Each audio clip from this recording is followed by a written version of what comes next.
Happy new year জানাই তোমাদের সকলকে। 2024 চলে যাচ্ছে আর 2025 চলে এসছে। তো আজকে হচ্ছে 1 তারিখ, চলে এসছি আমি এখানে মেলায়। আমাদের বাড়ির একদম সামনেই মেলাটা বসেছে। ছাদ থেকে তোমাদেরকে দেখাচ্ছিলাম না যে মেলা বসেছে, সেই মেলাটাতেই এসেছি। ভাবলাম হাঁটা পথেই যখন মেলা, ঘুরেই আসি। তো বিকেলবেলা হাঁটতে হাঁটতে চলে এসেছি। আর এখন শীতের সন্ধে, তো 6টা বেজে গেছে, তাও মনে হচ্ছে যেন অনেকটা রাত্রি হয়ে গেছে। তো চলো তোমাদেরকেও নিয়ে এলাম ব্যাঙ্গালোরের মেলা দেখাতে। আমরা যেরকম পানিহাটিতে মেলা দেখতাম, এটা কিন্তু ঠিক সেরকম মেলা নয়, অনেকটা কমার্শিয়াল ধরনের। কিন্তু তবুও মেলা তো, ছোটোবেলার ফিলিংটাই এখানে নিতে এসেছিলাম। স্কুলের সামনেই আমাদের মেলা বসতো। তো স্কুল থেকে ফেরার পথে আমরা মেলায় একবার ঢু মারতাম, দেখি তো কী কী বসেছে, একবার দেখে নিই, রাত্রির বেলা তো আসবই। তো সেরকমই মনে পড়ছিল। আর চলে এসেছি এই মেলাতে। এই মেলাটা একদমই অন্যরকম। উপরটা পুরো ঢাকা, চারপাশটা বেশ সুন্দর সাজানো গোছানো।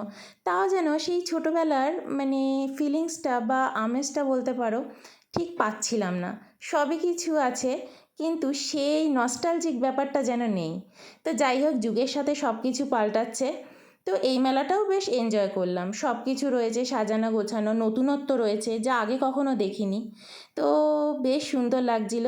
আর মাথার উপরটাও ছাউনি রয়েছে। আমরা যেমন ছোটোবেলায় মেলা দেখতাম খোলা মাঠে মেলা, তো সেরকম মেলা নয়।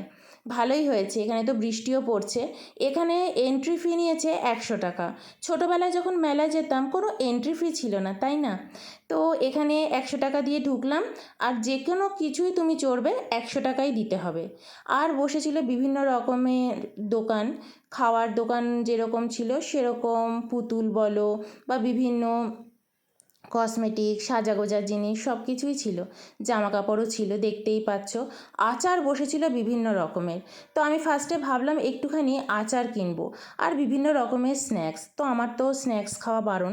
তো এখানে চলে এসেছি, বিভিন্ন রকম দেখো পাঁপড় রয়েছে, আচার রয়েছে। আর এখানে খুব সুন্দর কাঠের কারুকার্যের জিনিসপত্র রয়েছে। তো ভালোই লাগছিল দেখতে। এত সুন্দর সুন্দর সব মেলার জিনিসপত্র কত বছর আমি দেখিনি। আমি কিন্তু ব্যাঙ্গালোরে আসার পরে সেরকম মেলায় কখনো যাইনি, এই প্রথমই এলাম। আমাদের বাড়িটা এখন অফিস পাড়াতে। বাড়ির কাছে হাঁটা দূরত্বেই মোটামুটি তুমি সবই পেয়ে যাবে। তো নতুন এখানে বাড়ি করার পর থেকেই দেখছি বাড়ির সামনেই সব কিছু আমি পাচ্ছি। তো মেলা যখন বসেছে এটাই বা ছাড়ি কেন। তো এখানে চলে এসেছি ইলেকট্রিক নাগরদোলনা চড়তে। অয়ন তো ভীষণই ভয় পায়, কিন্তু কি করবে, বউকে সঙ্গ দেওয়ার জন্য চড়তে বসে গেছে।